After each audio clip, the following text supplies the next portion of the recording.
Good evening everyone again. DTL Legend X7 here for a second console review. I want to continue the notion of reviewing something that's rare and obscure, so that's why for a second review I have this. The MB Vectrex, a very rare system, well not exactly rare, just rather obscure and rather one of a kind, but no, I digress. Vectrex was a system released in November 1982. It was an 8-bit system with a 1.5 MHz CPU in it. It was developed by Western Technologies of America. It was licensed in America first under General Consumer Electric, or GCE, and then they were bought out by Milton Bradley, who make those board games.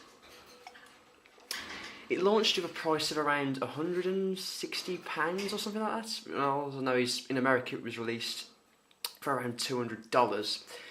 And then when Milton Bradley took over, it dropped to $150, and then just before the video game crashed, down to $100. One key thing about this is it doesn't need to be hooked up to a conventional TV. It has its own cathode ray tube screen.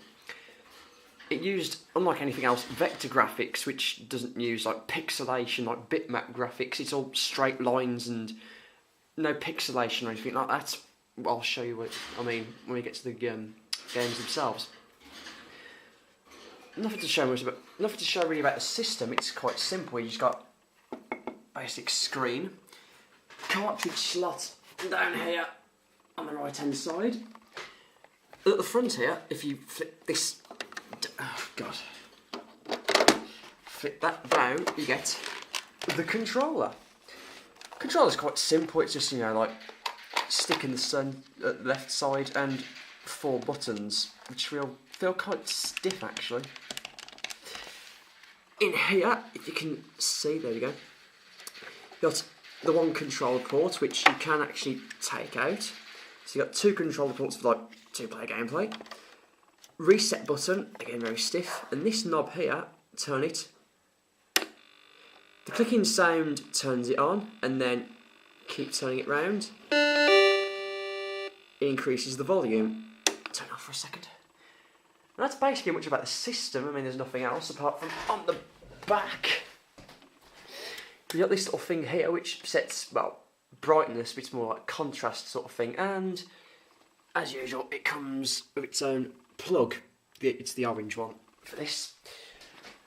And that's really about the system. I mean, history-wise, apart from coming out in the early 80s, there weren't many peripherals for it. There was a light pen, which you could use to draw images on the screen. More like dots. You'd place a dot. Use my bar blade. Put dots on the screen to draw something, and then it would display the image. It's like dot to dot sort of puzzle thing. And there was also a 3D imager, although I don't really know much about that. But anyway, about the games, I have 6 here. Well, 7 if you count the one that's actually built into the system. We got Berserk, Bedlam, Cosmic Chasm, Solar Quest, Spike, and Starship. One thing about the console actually, before I move on, is the graphics have no colour. To get round this, you use these overlays. I only have 2 for the 7 games I have, so the rest of them are going to be in black and white.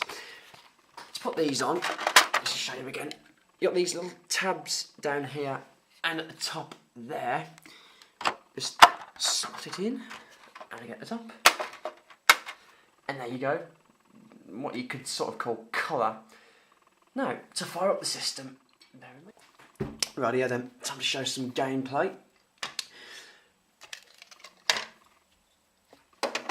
Just stick the cartridge in the side. There we go. Turn this beast on. Now, listen to this sound when you turn it on. You hear that? Do you hear that buzzing there?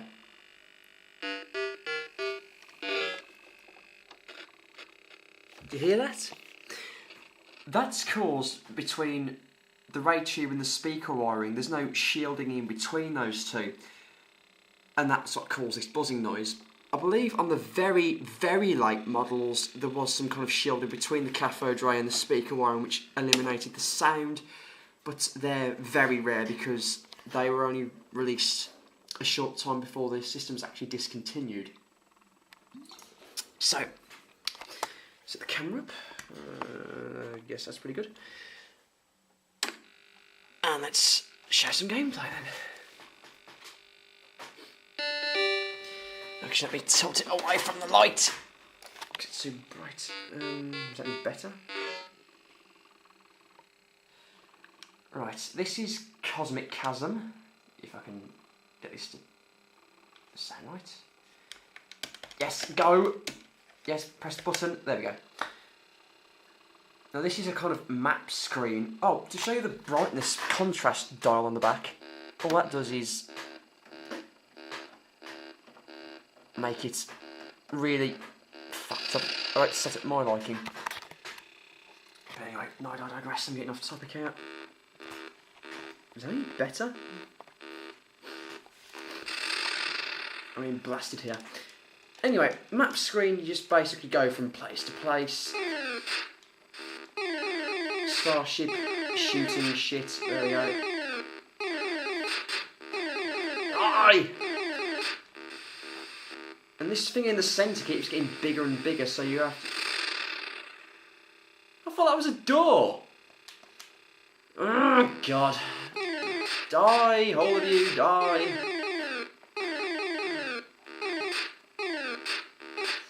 Just shoot, random stuff, you know. No. Well, that doesn't work. Right, now I've got this thing set up so you can actually see what the hell's going on. Just quickly show you the game that's actually built into the system. This is called Mindstorm. It's sort of like asteroids sort of thing. Really spooky. Player 1, no, player 1, there we go.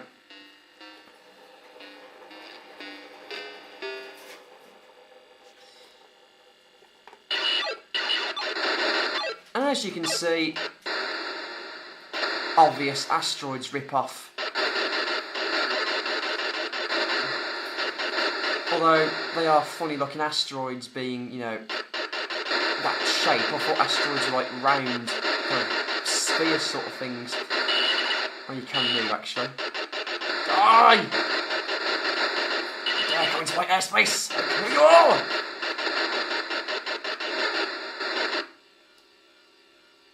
Ooh. And it just goes like on that from level to level, so, you know, there you go. Fuck. Start again. This is Solar Quest. It's another... Well, it's kind of the same thing as anything else, really. It's all like spaceship orientated. You just fly around shooting at crap.